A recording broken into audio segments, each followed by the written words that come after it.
बसपा प्रमुख मायावती ने आखिर किसको बरसाती मेढक कह दिया है, जिसके बाद अब सियासी बवाल मचना तय है।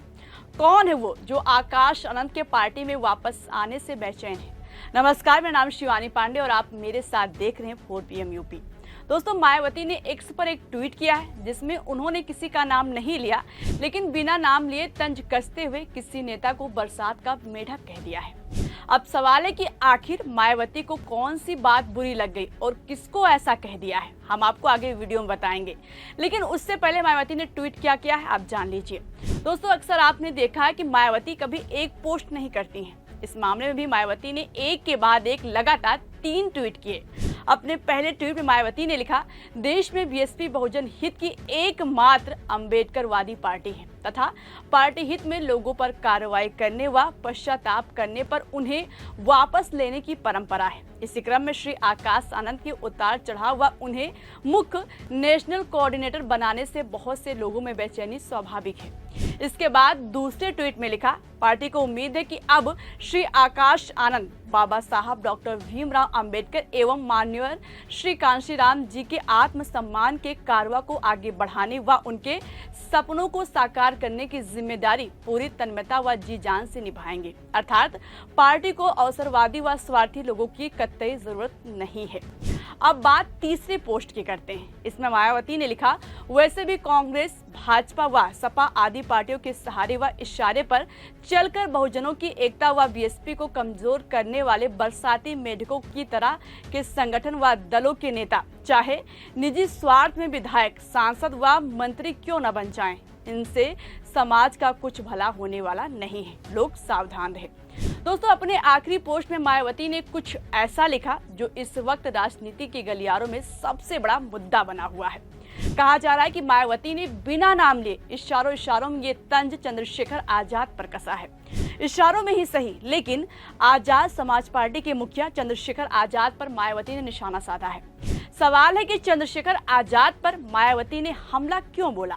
दोस्तों, आपको पता है कि मायावती आकाश आनंद को 2 बार उत्तराधिकारी और नेशनल कोऑर्डिनेटर के पद से हटा चुकी हैं। तीसरी बार नेशनल कोऑर्डिनेटर की जिम्मेदारी दी है, जबकि उत्तराधिकारी का पद अपने पास ही रखा है। जिस तरह से मायावती आकाश आनंद को पार्टी से बाहर निकालती हैं और फिर उनको पार्टी में लेती हैं, इस पर 1 जून को जब लखनऊ में प्रबुद्ध जन सम्मेलन में चंद्रशेखर आजाद से सवाल किया गया कि अब आकाश आनंद की फिर से वापसी हुई है, अक्सर वो आपको बिना नाम लिए टारगेट करते रहते हैं, तो इसके जवाब में उन्होंने कहा कि आकाश को जनता ने नकार दिया है, मजबूरीवश उन्हें पार्टी से निकाला और लिया जा रहा है। मायावती के पास कोई विकल्प नहीं है, उनका मैं सम्मान करता हूं। कांशीराम और भीमराव अंबेडकर के मिशन को अब हमारी पार्टी पूरा करेगी। दोस्तों, चंद्रशेखर आजाद का यही बयान मायावती को पसंद नहीं आया।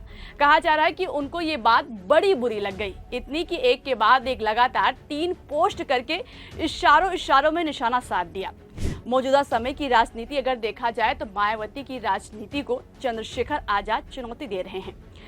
मायावती दलितों की नेता तो है ही, लेकिन अब चंद्रशेखर आजाद लोगों के बीच दलित नेता के रूप में उभर रहे हैं, जो मायावती और बसपा के लिए सीधी चुनौती है। जिस दौरान मायावती तमाम आंतरिक मुद्दों से जूझ रही थी, उसी दौरान चंद्रशेखर आजाद लोगों के बीच दलित नेता के रूप में उभरे, दलितों के लोकप्रिय नेता बने।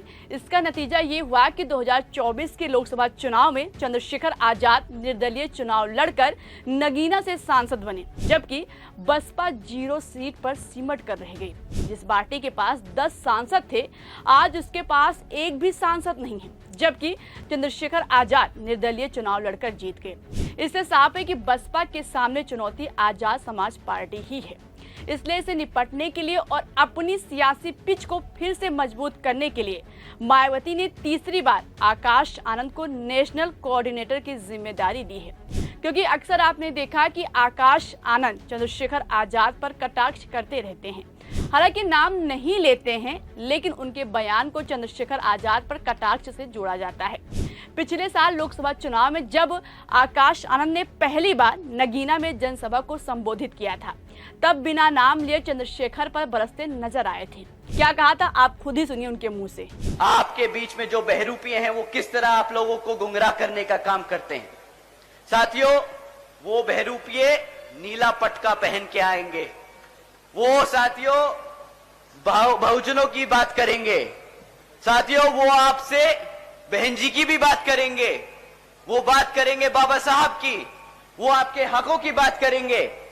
परंतु साथियों, जब बात वोट डालने की आए, जब बात आपके साथ संघर्षों में खड़े होने की आए, तब वो आपकी नहीं, आपके अपने नेता की नहीं, विरोधी पार्टियों के नेताओं की बात करेंगे।